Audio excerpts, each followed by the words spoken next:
English language, so you know I'm on this. Your opinion on production, and I'm imploring you to sit back, kick back, shut your whole lips, and just take notes. Listen, everybody screaming C-O-M-M-I, C-O-M-M-I. Can't help me in the night when pain and questions fly. Sometimes I feel he's there, sometimes I feel he's not. Sometimes I feel he cares, sometimes I feel he's stopped. Sometimes I feel my faith's just not working. I sin, I feel so unworthy. I sit down in the middle of the worship. I feel, will this will be worth it? And it's hard believing in someone you ain't never seen. Please don't stone me. This ain't Icie, it's the realest breed, but you just don't know me. Jesus phoned me. Said, what one do I want to be Cody? I said, what for? I don't want to be a Cody. I got Superman and BB, Batman wall. True for the strap anytime is my homie. I don't need saving. I ain't no lowest. I don't need braving. I do what I want. When I want, anytime. Not a man that can tell me nothing. And it's like, how long will that last? I'm like, how long will what last? It's worked so far, it ain't about to stop right now. I'm fighting my own heart. And look, man, your love is shaking. So please don't try and break me with stories of salvation. Somebody cue the violence, take me. But now I sing and I say, in the darkest days or happy days, he washed my sins away. And in the darkest days I pray, I won't forget to praise his name. Sometimes I take him for granted. I treat him like a genie. Grant me everything I'm asking. But he's so patient, man. Thank God, cause I'm an impatient man. Christianity's a hospital, I'm still a patient man. Banana armor, still palaver and drama, God's my armor. But even if I fall 10 times, I'm still coming back to the arms of the Father. Yeah, and 2 decks and I might get them right there. I might take flight in my Nike Air. Icie's more than I like beer. I ain't been around, but my pain's been right there. Yeah, he takes notes so he knows what's popping. He's been right there. Jesus is my logo, that's the only badge that I swear that I will wear. And I swear, I'm done with the Christian hype, I'm out of my bubble. And Icie, I love you, but rude boy, duck from the pride and keep it humble. Why? Cause there's Facebook girls all around, look, rude boy, do not stumble.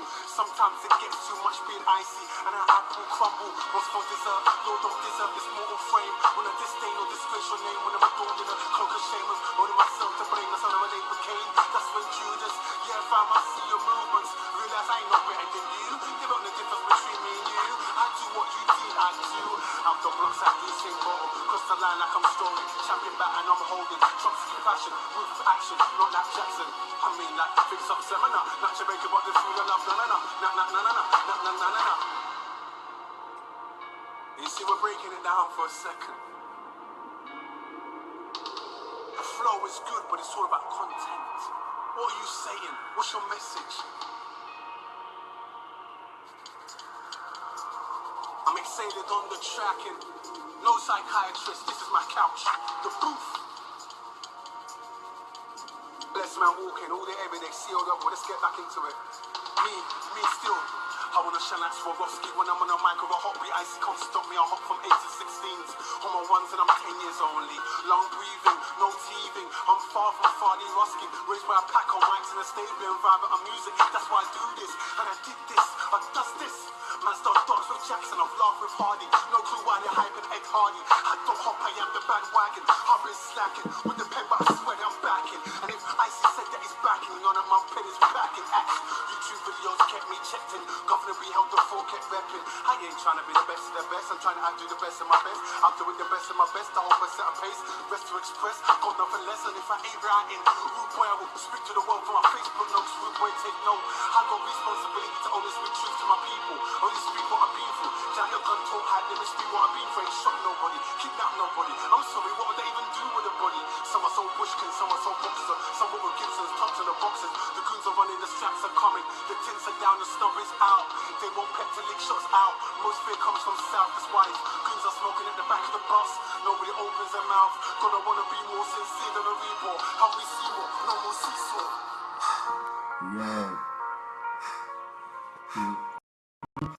COW, yo, what's up, people? Red Dot series in this. Oh, Red Dot series. Let me get into the like them. Yo, if you are logged in, let me know. Let me see your name down here at the bottom. Bam. Big up to everyone that's been locked in for the Red Dot series for the last, 3 weeks now? Much appreciated. I got a lot of comments and people inboxing me. I appreciate it. Red Dot series is just my Facebook Live way of sharing information, music, advice and tips. So the things that I learn or the things that I do, I just want to share them, and in the hope that if it helps you, you can use it to better your craft or use it to better your skill musically. So that's just what I'm doing, man. It's nothing for me. It's nothing big. It's just me sharing what I've learned and just putting it out there. Hopefully, it can help someone else. Last week we looked at what were we looking at last week? I can't remember actually. What was we looking at last week? Oh yeah, fans and supporters. So we were looking at fans and supporters. I hope that's helped some of you to kind of engage with your fans and your supporters. The week before that, we were looking at top tips at performing at a venue. We were looking at top tips in recording studio, when you go to a recording studio, what to do and everything. So if you have not been following what we've been doing for the last couple of series, every single thing I put on this, I upload onto YouTube the next day. So you can go onto my YouTube playlist and watch all the videos all the way through and just catch up when you want at your own leisure.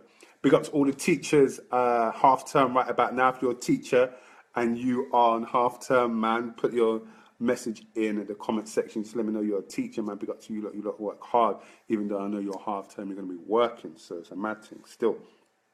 Let me know who's locked in. Leon, how you doing, man? Let me know what you lot are doing this week. If you're just chilling, whatever you might be doing. Also, if there are any, if there's any topics you want me to talk about, if there's any particular things you want me to address, like situations with music and that, feel free to message me in my inbox. Someone messaged me something this week, so that's going to be the next topic next week. And that topic is I'm not even going to tell you the topic. You just have to log in. I might tell you at the end. We'll see. But if you have anything that you feel, now this will be good for you to talk about, or you have an interest in, just put it in the comment section. Or if you don't want to put it there, put it in my inbox. I'll read it and I'll incorporate it into the series. Yeah. I hope everyone's doing well. Today we're talking about top tips on writing lyrics. Like I said, I don't know everything, but I know a little about a lot. And so that's just me just sharing what I know. Like I said, I don't know everything, but I know a little about a lot. Is that how you say it? A little about a lot about a little, whatever. I know a little bit. So I'm just going to share with you what I do. These are the tips. These are the things that I do to help me write lyrics. For me, I came into lyric writing from a weird kind of place, actually. Hold on. I used to write poetry. That's how I came into it. I used to write poetry, and that stemmed from in my childhood. I was alone a lot. So I was in my room. You know, my father was in his. But I just made my own entertainment, and the way I made my own entertainment was through books. Books were my love, and they still are my love and my passion. If my birthday ever runs around, if it's Christmas, get me a book. I love books. And so books were my Instagram, books were my Facebook, books were my Twitter. That's how I found entertainment. That's how I found like my joy. And so the likes of Roald Dahl and Enid Blyton, they are my G's, they are my inspirations. And Shakespeare, actually. Shakespeare, Enid Blyton, and Roald Dahl, they are my dons. Like, sometimes people ask you in interviews, tell me about your musical influences or your musical inspirations. My inspirations, if I go to the roots, my inspirations come from what I used to read and the literary kind of influence. That's what influences me musically, more so than actual music. So Shakespeare, Enid Blyton, Roald Dahl, they are my three dons. They are my elders. They are my elders. Do you know what I'm saying? Those are the ones I salute and I pay respects to, because during that time when I was young, just the way that they cultivated stories and just the way that they put and pieced together what they were trying to say, it just made me happy. You know, it just made me happy in a way that I just found so much joy in the way they would describe things. I found joy in the way they would piece together a story, and then at the end, surprise you, give you a little bit of a twist. I loved the way Shakespeare had deeper meanings. And in sixth form, when it was time to do my A-levels, I did English language. And the reason I did English language because I was just infatuated with the English language. I just love the way you could manipulate English language, the way you can make something, it means this, but if you put it in a different context, it can mean this in its total entirety, something totally different. And I thought it takes such a skill and an art to do that. I want to learn. So in English language, I picked that in A-level. And my English teacher, Mr. Stevenson, if you ever watch this, big up to you. But he was very harsh. There's some teachers here that have, you don't understand why, but why they're being harsh on you? They were my teacher, English teacher, Mr. Stevenson. He was harsh, and he marked us harshly. The work he gave us was way beyond what we were able to do. But he always said that, don't worry, this will stretch you more than you can ever imagine. Like if you love Roald Dahl, if you love Enid Blyton, our studying Shakespeare is going to stretch you. And so some of the tips he actually gave us is some of the things that have now underpinned how I write. And I'm going to share it with you. So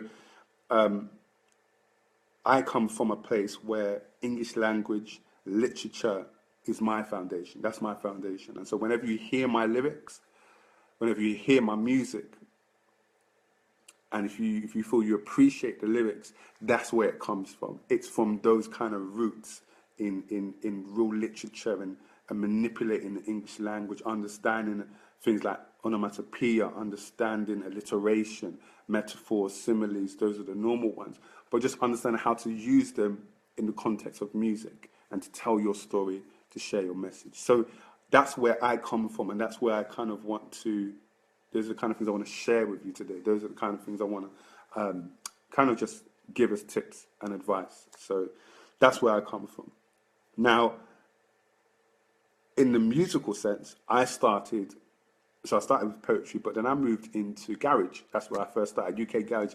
If you know about UK garage, the real UK garage, someone type in UK garage right now. Type in your favorite UK garage song. My favorite UK garage song was, what was that song called? Oh, SIA, Little Man. And I love that my favorite songwriter turned out to be SIA. Little Man, dun dun dun dun dun dun dun dun. Yo, that was my jam. So now one of my favorite actual songwriters is SIA. So if you know Sia Furler, she wrote Diamonds.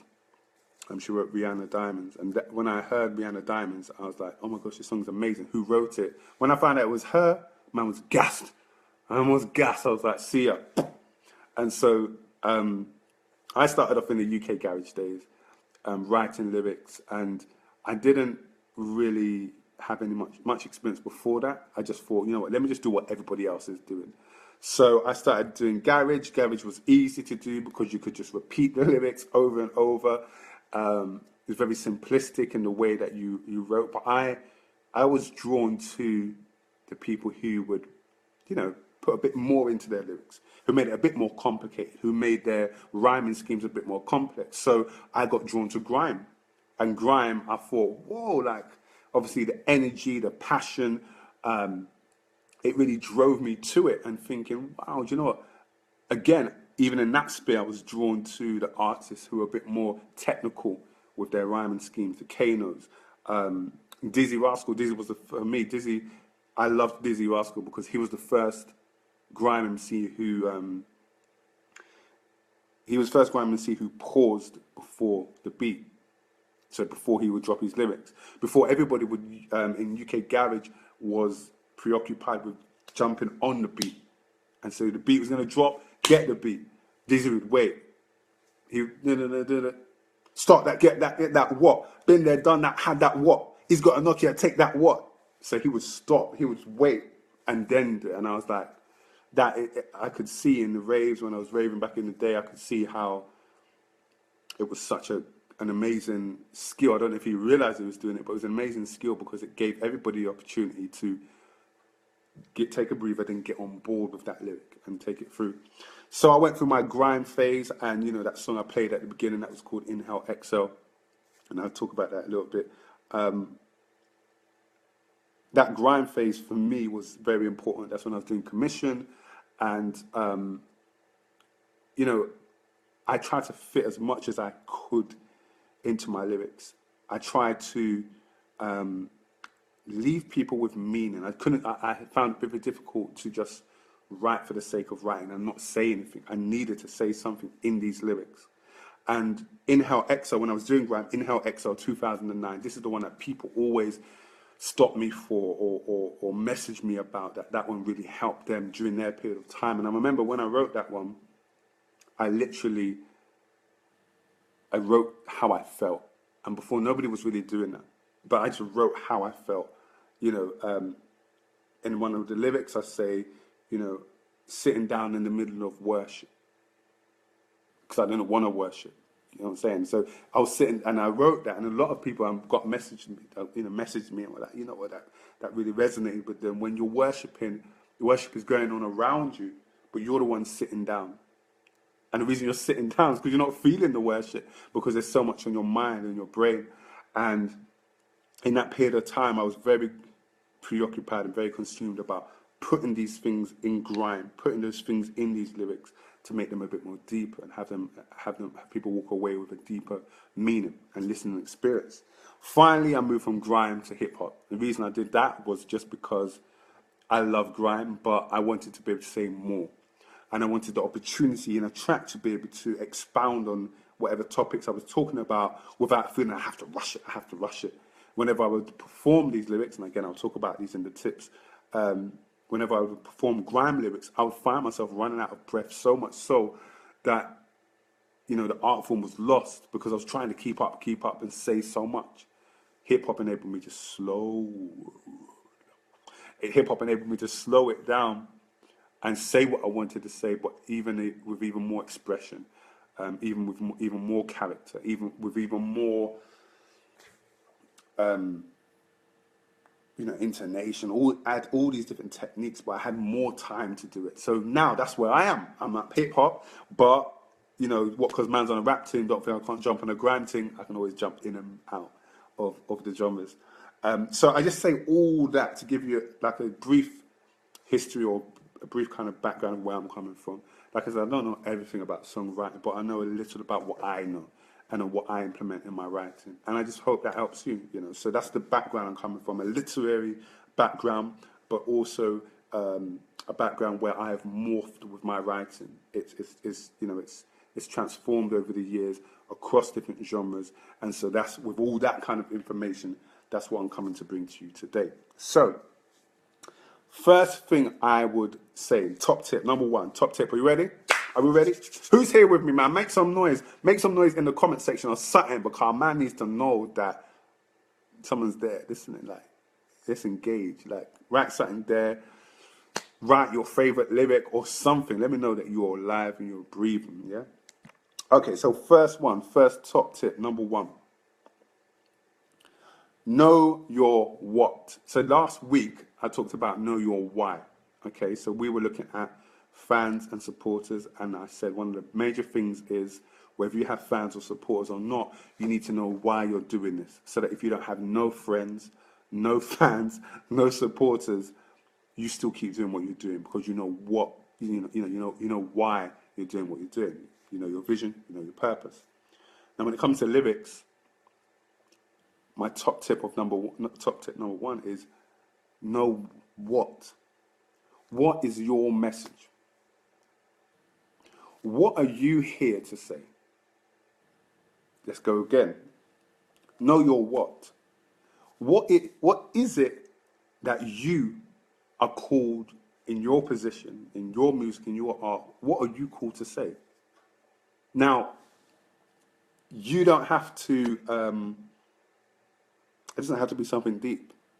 It doesn't have to be something political. It doesn't have to be something that is, of a deep impact across the whole world. It can be as simple as entertainment. You are there to entertain. You are there to make people feel good, all right? And that's fine. But know your what, because that's going to inform what you write about. It's going to inform what your songs are about, where your songs are placed, what your songs do, what effect those songs have on people. But you've got to know what that is. Otherwise, people are going to sway you to write about this.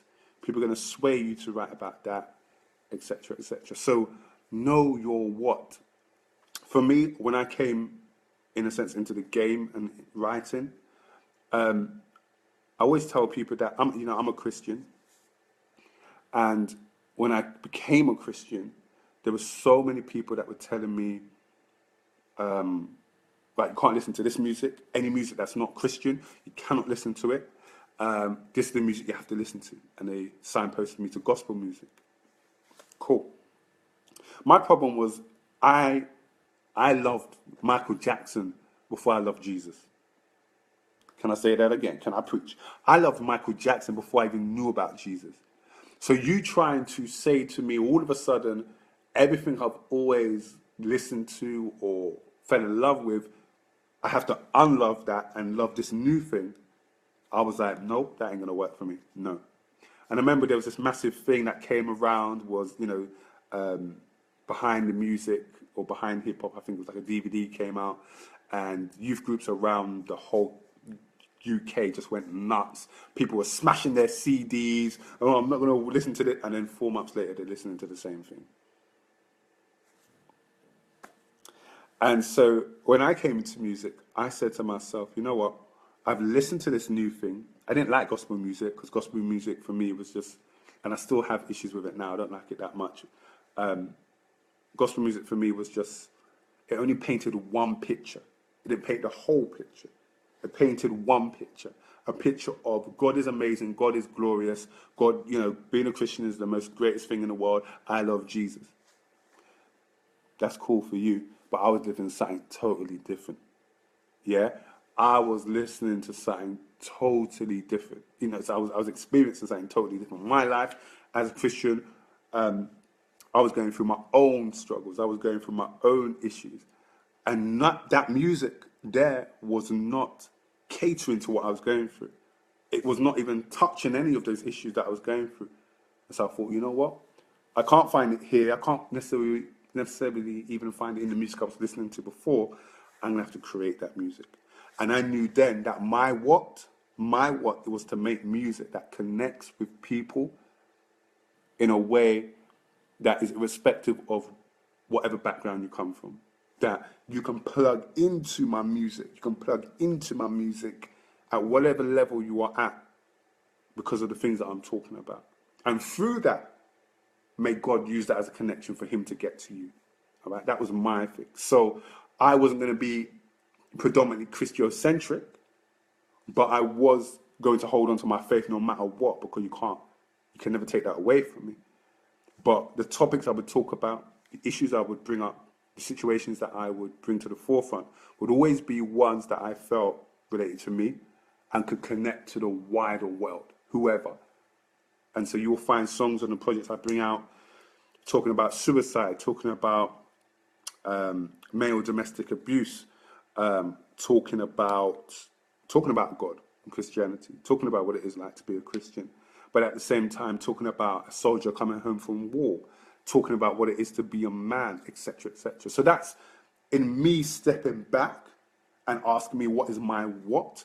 It then informs my message. I know what I am here to write about. I know what I am here to touch on in my music. I am here to make music that connects with people on different levels so that God can then connect through me to them. That's what I know is my what.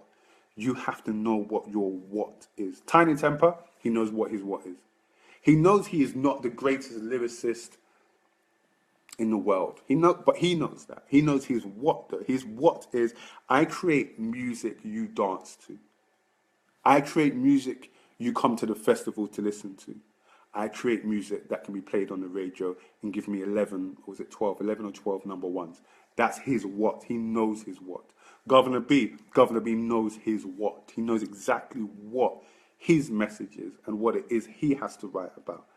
And so whether people should say he should write this or write that, he doesn't sway from that. He doesn't sway from his what. He stays focused in and zoned in on what he is called to write about. So it's very key you know that, because that's going to inform what you write about and what you put out. All right. Number 2, I would say over the years I've found that inspiration can come from anywhere. Inspiration can come from your own experiences. Inspiration can come from what's happening in your family life. Inspiration can come what's happening in your work life. Inspiration can come from anywhere. And I think it's so key to be able to tune into that. All right. So whether that's on the bus on your way home, listen out for the conversations that's happening around you on that bus. It sounds dumb, but like it sounds like it is eavesdropping. You are, but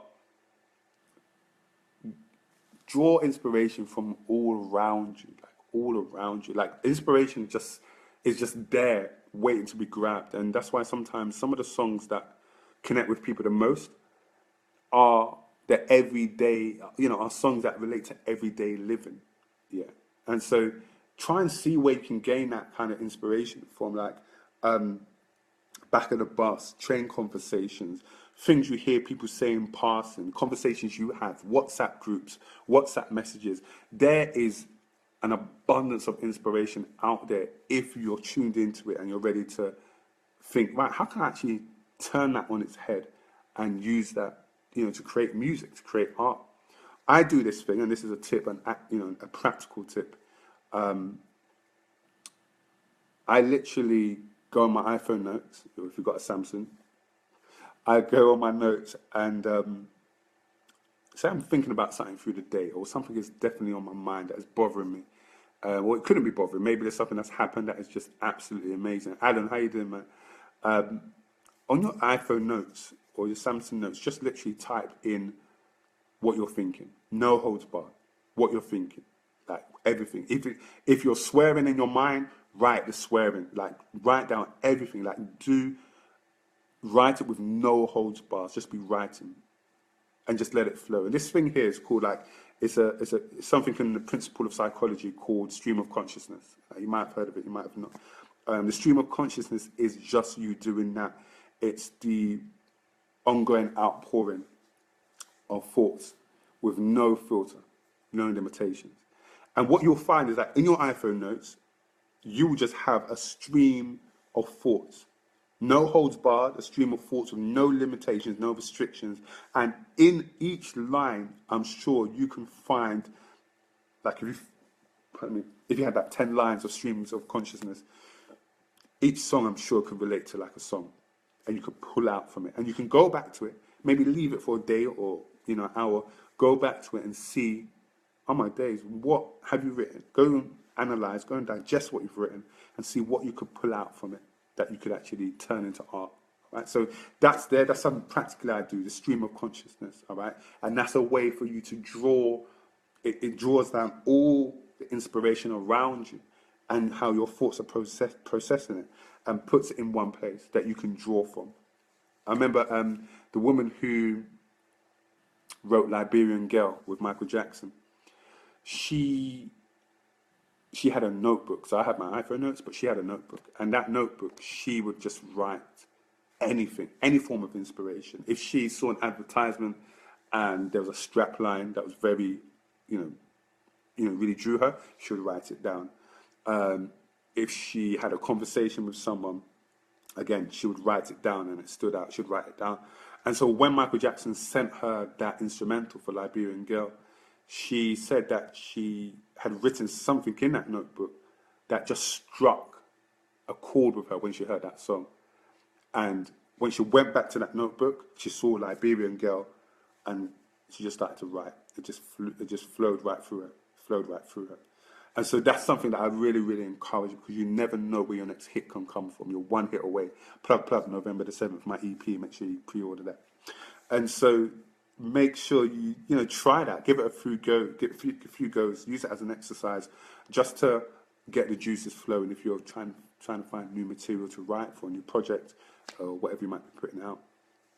All right, so we've done 1, we've done 2. Let's go on to number 3. Precious pearls. Your art, your lyrics are precious pearls.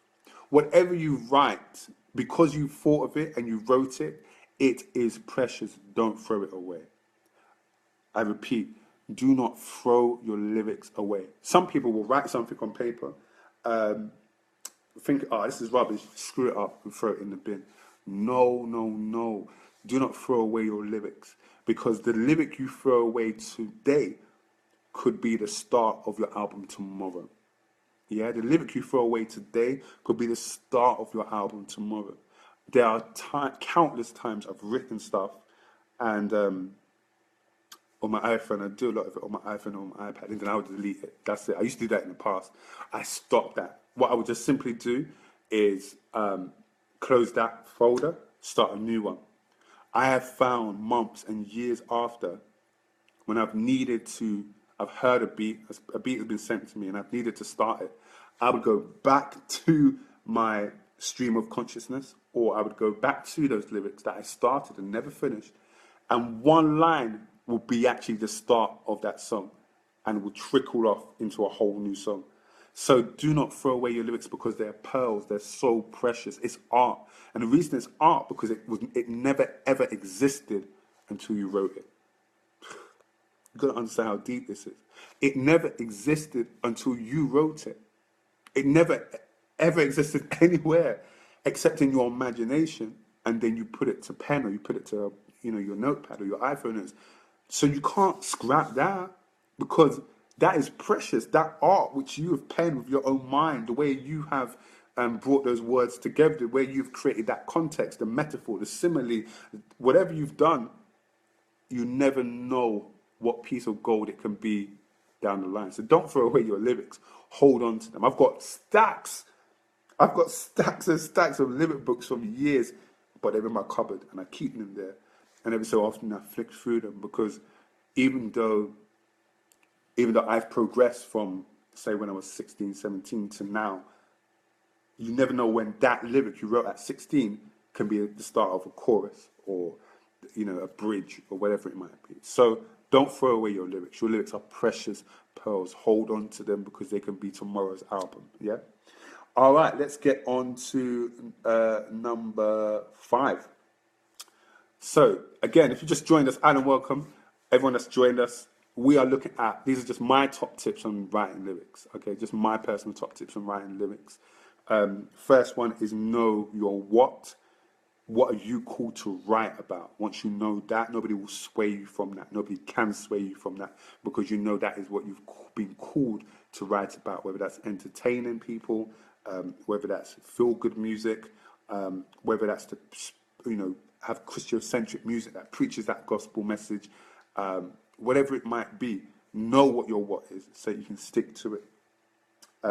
Seek inspiration from around you. It's there. It's waiting for you to just take it down, draw from it, and literally implement it into your art. Stream of consciousness. That's a tool you could practically use, where you simply just write down all your thoughts at any time, unbridled, unrestricted. Just write them down, and then go back through that and see, okay, what could I turn into music? Number 3, is it 3? I'm so lost. 3 or 4. Your precious pearls. These lyrics that you write are precious, so hold on to them. Do not let them go. Yeah, tomorrow's album could be used from yesterday's lyric that you threw away, so hold on to them. All right, so we're on 1, 2, 3, 4. On number 4. So, stand out. What I say stand out. Stand out. The reason I say stand out is that music as it is so throwaway. Unfortunately, music in today's society, it's easy to just throw away music.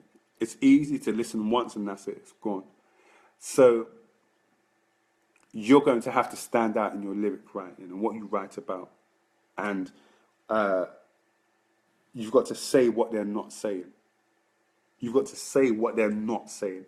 You've got to come from a whole different angle. All right. So if everyone's saying this, how can you say something different that's going to make you stand out above everyone else? And the way you can do that is with how and what you write about. It's going to be what you write about, because people are going to hear the music, but they're going to want to know what you're saying. People get frustrated when you put out a song, but people can't hear what you're saying, or the clarity of your lyrics are not great. Because they want to hear, what are you saying? I love the beat, yeah, that's cool. But what are you saying for you to stand out? Think about how you can come from a different angle. So if everyone is saying this, see what is on the flip side. How can you flip the coin? All right? So for me, I wrote a song that's coming out on my EP, November the 7th, OHA, One Hit Away, plug. Make sure you pre-order that. I wrote a song called Black Eye. Black Eye came from the idea of I was hearing a lot about female domestic abuse. I was hearing a lot about women dealing with being battered by their husbands. And I thought, well, I'm sure it happens to men as well. What about a song that talks about male domestic violence from a man's perspective, from a black man's perspective? What does that sound like? Is that out there? It's not out there, so I've got to create it. So for me, when you go listen to Black Eye, I hope you like it. Like, I was very proud of that song because after I wrote it, I was like, wow, you know what? This didn't exist before, and now it's been birthed into existence, and it's from such a different angle. And you'll hear the twist at the end, and that twist again, it links back to what I said in the beginning about Roald Dahl and reading Enid Blyton and so and such, and even that putting a twist in music. People have done it before, but I had to come from a different angle. When you listen to the song, hopefully you see what I'm talking about. So I wanted to literally through that song give male domestic violence victims a voice. So come from a different angle, stand out, say something different, because everyone's saying the same thing. One thing a gentleman from a group called AFG Nexus told me, Obed, he told me difference always wins. Okay, difference always wins. If it's different, it has the potential to win. All right, let's get on to, what was that? 1, 2, 3, 4. Number 5. All right, let's go a bit quicker now. I don't want to take your time.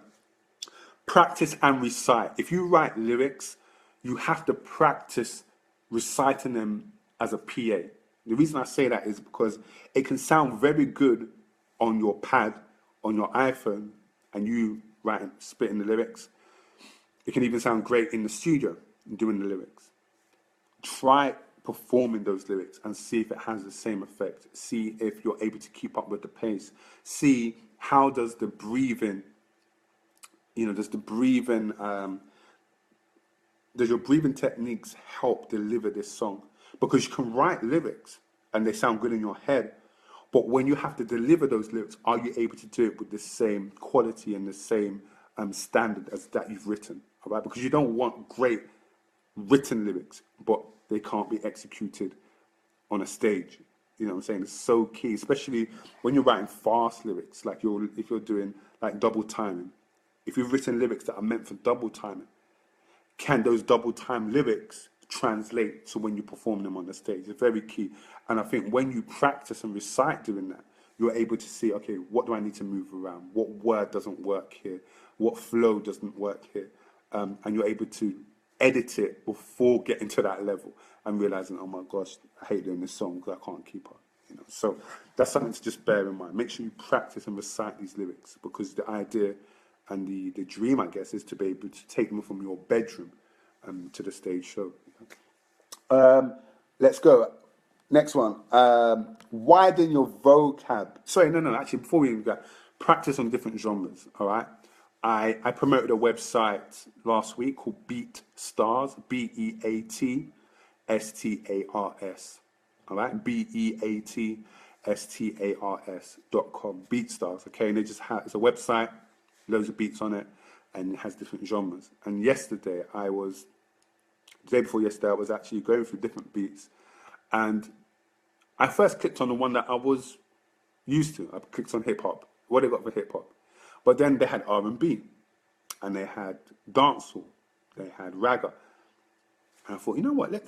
Let's see what can come from all these other songs. And I was listening to ragga. Is it ragga? What am I saying? Ragga. I was listening to like dancehall music, and I was like, oh wait, man can catch a flow here. Okay, yeah. And I thought, okay, you're right. Boom, I can have a dancehall track on one of my next projects, because I've realized that going onto a different genre unleashed a whole different writing experience for me, gave me some new level of inspiration that I never would have tapped into if I just stuck to hip hop. Even on the R&B, when I looked at the R&B, it brought out different melodies in terms of writing and flows. And I thought, you know what, this is interesting. Like, if you practice and if you take time out to experiment with different styles and different genres, you can bring out a whole new different writing experience and a whole new different approach to what you're trying to put into your message. You know? So I would definitely get, oh my days, Tenny Tinks. Oh my gosh, Tenny has joined. Oh my days. Tenny, I salute. I stand. I salute. I salute the vocalists. Tenny, what? Yeah, so big up to Tenny. Tenny, Matthew, I salute you. So yeah, practice, recite, and just, work with different genres and see what that brings out of you, because you may be shocked and surprised.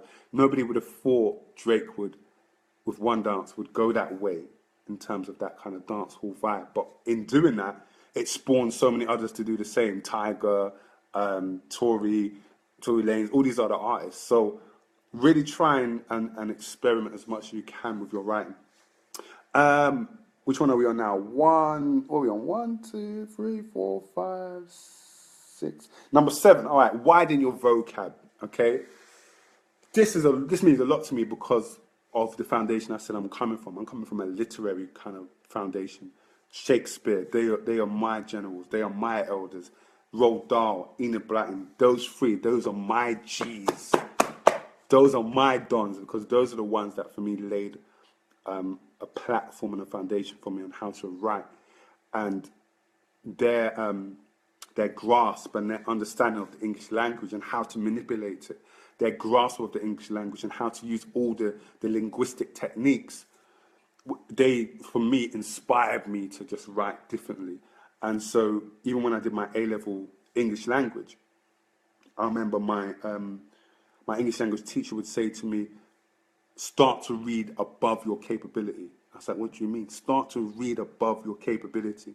So he would encourage us to read broadsheets. So like the Financial Times, the Observer, the Independent. I was just used to reading like the Sun, Daily Mail, all that. But he was saying to expand your vocab, you need to read beyond your capability. And so when I started to read them, he said, read them with a dictionary. So I'd read these broadsheets, I'd read the Independent Observer, and he said, any word you don't know, underline and go and look up. And I thought, this is tedious. Like, what kind of homework is this? But I did it. I went home, I'll pull out those papers, underline anything I don't know, I'd underline it, check the dictionary, underline it, check the dictionary, underline it. And over a period of time, it's weird how the brain absorbs and adapts to your learning, because I would remember these words in passing because I just read them, but I understood their meaning. And so when I started to write lyrics, there were words that, because I knew the meaning, I knew I could fit them into the context of what I'm talking about.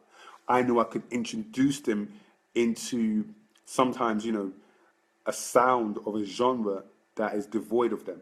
Do you know what I'm saying? So reading is my passion. That's just me personally. But if you're going to be someone who is a master at your words, is a craftswoman at your words, it's good if you have words at your disposal and your arsenal. You can draw for this, draw for that, draw for this, draw for that, draw for this, draw for that at any given time, because they're in your arsenal. But if you only have a limited vocabulary in your arsenal, I feel it's going to limit limit the craft and the art you can bring to what you're doing, because you only have you can only shoot with a little, 3.5. But if you've got like a machine gun, you know what I'm saying, you can do what you need to do. So I would really encourage people, just pick up books and start reading again. Because of the internet and social media, our attention spans are shorter, and that's me as well. It was only 2 weeks ago I disciplined myself to read a book on the train instead of going on, listening to music or going on social media. And I made sure, look, if you're on Icie, if you're on the train, you have to read. You're on the train, you have to read. And my journey is about 45 minutes. So 45 minutes going, I'm reading. 45 minutes coming home, I'm reading. And it just disciplined my mind to get used to, back in the days when you had to read, university, when we had to read, we had to be patient and take in information. Get back to that discipline, because I'm telling you, it will help you as a writer to kind of take in new words and just take in new information again. All right, a few more. So we're on 1, 2, 3, 4, 5, 6, 7, 8, 9. Okay, so 2 more. So as you widen your vocab, widen your perspective. Yeah, as you widen your vocab, widen your perspective. What do I mean? Seek to learn new things outside your culture. Seek to learn new things that are outside your culture. I'm a black person. I don't know black people around me. And there are only a few in my circle, a handful in my circle who venture out to understand different cultures and understand different perspectives about different things. Whether that's in books, whether that's in just traveling, these individuals, they seek out different perspectives. And I saw that earlier on and thought, you know what, I need to do the same. And so I try as much as possible, whether it's meeting new people, being in new settings or new groups, I try, when I'm in those settings, soak up as much as possible, because they work as amazing assets when you're writing. Because I have songs that I write, I have songs that I write from my perspective, like personally, but I also have songs that I write from other people's perspective that I've heard or I've spoken to. I remember one in particular. I've written about three perspectives. One I wrote was City Slicker. City Slicker was a situation that happened in the news of a gentleman, an investment banker, and he was doing dodgy stuff. Like he was messing with the stock market, and he was working for UBS, and he got found out. It was millions upon millions he was losing for the company. But what it was he made one mistake, and then he tried to cover that mistake with another mistake, and so he was just digging his hole, digging a grave for himself. And by the end of it, he got found out, got put in prison. I saw that situation, and I was reading the news article, and they asked him in particular, you know, why did you do it? Why did you get into this mess? And he was just like, you know what, I was just trying to make right where I'd done wrong. That's all he was trying to do. He had made one mistake, and he was trying to cover that mistake so that it wouldn't cause the company to implode. And I saw that article, and because it was a different perspective I was used to, people are normally used to bashing bankers, bankers are this. I saw someone who was remorseful for what they had done and had been caught in the act. And I thought, you know what, I want to document that perspective. And so I wrote City Slicker, all right? And City Slicker was literally telling that story. People messaged my inbox and were like, oh my gosh, is this what happened to you? Oh my days, is everything okay now? And how was it going to jail? I was like, oh no, that wasn't me. That didn't happen to me. It was a story. It was a perspective. You know, and I enjoy just storytelling. And again, that comes from my literary background. I just enjoyed being able to give that perspective on behalf of somebody else. Another one I wrote was, what was it called? Things Change. Things Change came from an article, again, I read.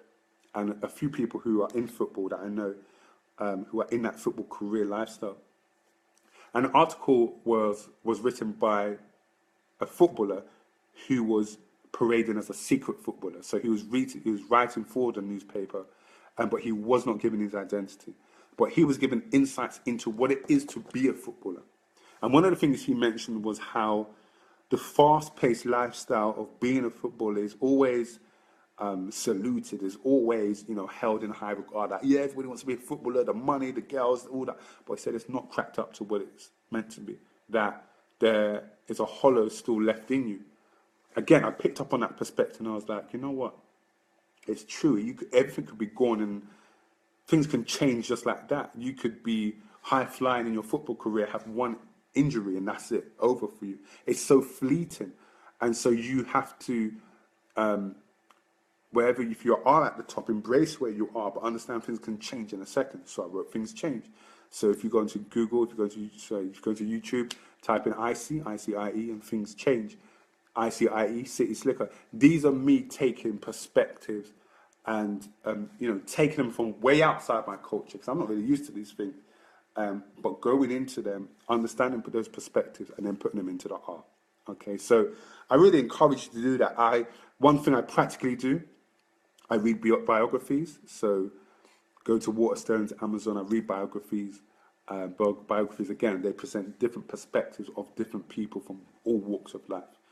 I go onto Netflix. Netflix, if you're not a reader, Netflix is amazing for that type of stuff, where instead of just watching the normal kind of run-of-the-mill stuff, you can use Netflix to really train and really inform your writing in terms of your lyrics, because just type in biographies, write, listen, sorry, not read, watch different biographies, watch different documentary pieces. I watched one recently called, what was it? I think it's called The Truth of Dishonesty, and just looked at how different cases and case studies of people who had lied, smallest of lies, and how it had blown out of proportion, and how we as human beings have a propensity to lie, sometimes by default. If we can find any way just to do the wrong thing, we will do it. And just looks at the mechanics of psychology and how we think. And I find that so interesting. And I know somehow that's going to feed into, a song that I might write. So I would say use these tools, books, Netflix, search through Netflix, things you wouldn't normally be interested in. Go and watch it. Documentaries on nature, on landscapes, on economics, on politics. I've been watching a lot of politics, obviously, with what's been happening in America. But just been watching what does it take to become a president? And from that, I saw, wow, they put so much into their campaign to become a president. Do I put all I can into my campaign to put my music out? What tactics do they use in a political run that I can translate into a musical campaign? Just these different things. So even if it's not centered on lyrics, on writing, it can be applicable to your music in general. So, we're on to the last one. So, just to recap, for those that just joined us, today's just been me sharing my top tips on what I feel could help you write lyrics. All right, these are mine personally. Like I said, I don't know everything. I know a little about a lot, and so I just share with you what I do, and I just hope it helps in some way. At the end, I always upload this onto YouTube. So if you want to go back and watch the past Red.Live, the past Red.Live series, you can watch all of them. We've talked about performing in venues. We've talked about fans and supporters. We've talked about etiquette in the studio and how to, in a sense, make the use of your studio time. And if you feel that there's any subjects you want me to talk about, just message me in my inbox, or you can even put them in the comment section, and we can make that like different things that we talk about in the next couple of weeks. So we talked about in this session in writing lyrics, number one, know your what. What is it you've been called to write? Stick to that message and promote that message. Do not be swayed to the left or to the right. Number two, seek inspiration from around you. Inspiration is there. It is sitting in conversations. It is waiting in adverts. It is waiting in your WhatsApp groups. Inspiration is all around you, but you're going to have to draw it down. One practical tool, use a stream of consciousness. Whenever you're thinking something, if it's weighing heavy on your mind, just start writing. If you're swearing in your mind, write the swearing down. Write everything that is coming to your mind, and there is information you can use for your art. What did I say? Sorry. Number three, precious pearls. Your art is precious. Never throw away your lyrics, because what you throw away tomorrow could have been the start of your album. So what you throw away today could have been the start of your album tomorrow. Everything, your art, if you wrote it 2 years ago, it's as important as today. So keep it, hold on to it. Number four, my numbers. Stand out. The best way to stand out with your writing and your lyrics is to come from a different angle. What are people not saying? That is one way to stand out. Focus on what people are not saying, and you come from that angle. You provide a spin on what is not being said to stand out. Number five was practice and recite. Write your lyrics, but also practice performing your lyrics, because that will show you where is the flow too fast. Does it work with the delivery? Can I pronounce my words properly? Is this going to work in a stage setting? It's all great if it's written well, but practicing and reciting it out as if you're performing helps you correct the errors, switch words around, and make sure it's ready to go on the stage show. You want to take it from the bedroom to the stage show. Number 6, practice with different genres, all right? Listen to different genres because different genres will spark and ignite different flows in you, different approaches, different attitudes in writing. But you've got to open that part of you through listening to different genres. I do rap, so I'm starting to listen to dancehall a bit more. I'm starting to listen to R&B a bit more. I was listening to country music the other day. I was thinking, what am I doing? But I know it's going to unlock something there within me that will help me perfect this art a bit more. Widen your vocabulary, okay, by reading more, reading broadsheets. So when I say broadsheets, the big newspapers, the Independent, Observer, the Guardian, any word you don't know, underline it, check what the dictionary says it means. And that way you're just providing a deeper pocket of arsenal for you to just draw for if you need to write, okay? Widen your perspective, reading biographies, go into Netflix, watch biographies, watch things that you wouldn't normally watch, all right, that make you culturally aware, globally aware of what's going on around the world, because then they inform your content and make it a bit more rich and make it a bit more accessible to people outside your own content. And finally, this is the last one. Okay? If you have any questions, start to type. You can type them into your comments. If you have any questions, I'll feel free to answer. I'll answer them. But this is the last one. Pray for the compass. Pray for the compass. What do I mean? Pray for the compass. For me personally, I feel that my gift in writing comes from God. Let me lay it down on the line for you to know with no hesitation and no mistake. My gift and my talent in writing, when anybody says that was a great song, whenever anybody can connect with what I write, it's because God has helped me write that. Because I cannot write this stuff that I write on my own. So I pray for the compass. And what is that? What do I mean by that? Before I write my lyrics, this is me. Before I write my lyrics, I pray this. If I write one line, I stop and I say, God, guide me, because I need to write lyrics that connect with people. What I'm about to write now, lead me in the flow, in the style, in the content, everything. Just start to just lead me as I write. Be the compass and guide me where to go. In Jesus' name, amen. And then I just start writing. That's what I do. So when I say pray for the compass, pray for God to lead you in where that pen goes. Lead you in where that pen goes. Whatever follows from that. I don't hear words from the sky. I don't hear a voice booming in my head, write this, write this. All I do, I pray that prayer, and then I start to write. Whatever comes to my mind, I believe has been led by me, by the compass, by God, in, you know what, this is what you write about. So sometimes people say to me, are you a Christian rapper and all that? You know what, I don't really care about all that stuff. I care about what am I saying. And I believe that even if I write a song that doesn't have Jesus in or doesn't have Christ in, what I have written has been led by the compass, by God, to write that in the way I've written it, from the flow to the style, to the content, to the metaphor, to the simile. Whatever I put in that, I believe I've been led by God to write that. And then I send it off. I go and record it. I put it out there. And whoever is drawn to it, I believe God has positioned it for it to be, for it to engage with that person. I remember I've listened to these gospel songs I've listened to, like, I've been recorded years ago, Kurt Franklin songs, Fred Hammond songs, that today I can listen to and I'll be like, wow, that helped me get through this situation. Songs by artists that are not Christian, that have made songs that I've listened to, and I'd be like, wow, that helped me through that period. And I don't know those people, but they've been guided to write in such a way, from whichever lead, and they've been guided to write in such a way that it can connect with me. And I believe God enables me to do exactly that.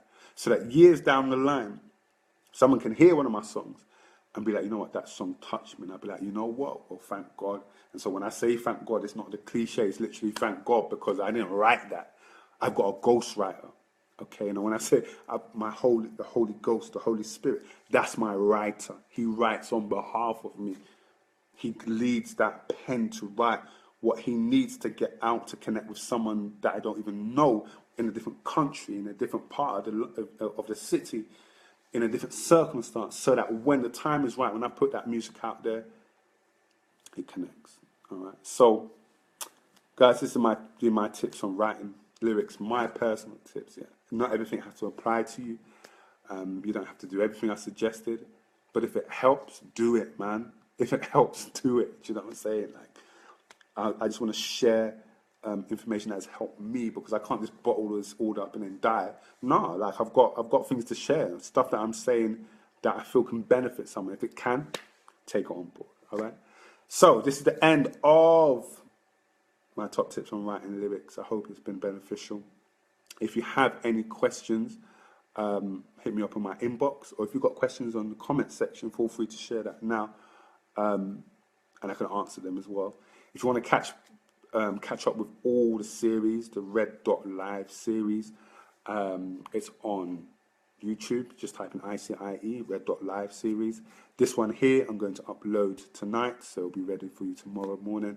If you want to just catch up on every single thing that we've been talking about, make sure you please, look, you have to. Now I've said all this about lyrics, you have to go and pre-order my new EP, yeah, OHA, One Hit Away. We are all one hit away. That's why whatever you're doing, you cannot give up. You cannot give up. You've got to remain determined and persistent. Know your what and your why, so that even when the chips are down, you can still keep going, because you're just one hit away. All right, that's coming out November the 7th, and you can pre-order it on iTunes, Google Play, Amazon. And I'm also going to put a direct link for you to pre-order if, like, some people have messaged me to say, you know, I don't want to give my money to iTunes. I don't want to give my money to Spotify. I want to give it to you directly. I'm going to put a link where you can directly give the money to me. Bring it, I don't mind. Where you can directly give the money to me, and what I'll do on the day of release, I'll just send you a link where you can just download the music. Okay. So, guys, thank you for your time. God bless you, man. OHA, One Hit Away, November the 7th. Icie.